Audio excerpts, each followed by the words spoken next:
అక్కడ మలం అనేది ఎక్కడ పోతే అక్కడ పోతుర్రంట.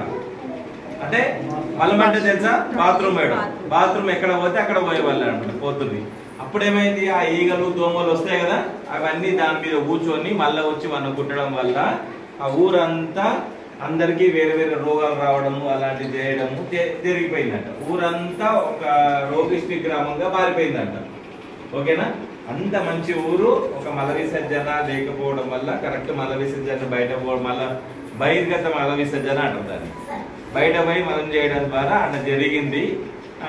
మంచి గ్రామం కూడా చెడ్డగా మారిపోయింది అనేది ఒకటి ఉంది. మనం శుభ్రంగా ఉంటేనే, మన పరిసరాలు శుభ్రంగా ఉంచుకుంటేనే మనం మంచిగా ఉంటాము, మన పరిసరాలు శుభ్రంగా ఉంటది, ప్లస్ మన గ్రామం కూడా శుభ్రంగా సుభిక్షంగా ఉంటది అనేది సారాంశం అన్నమాట. అర్థమైందా? బాగుంది కదా సార్ చెప్పింది? అది పాట రూపంలో చెప్పిండు సార్, పాట రూపంలో చెప్పిండు. సో ఈ పాటను సేమ్ మనం తెలుగులో ట్రాన్స్లేట్ చేసి మీకు పంపిస్తాం. ఓకేనా? నెక్స్ట్ టైం ఇంకొక పాట చెప్తాం, పర్సనల్ హైజీన్, వ్యక్తిగత పరిశుభ్రత పైన ఇంకొక పాట చెప్తారు.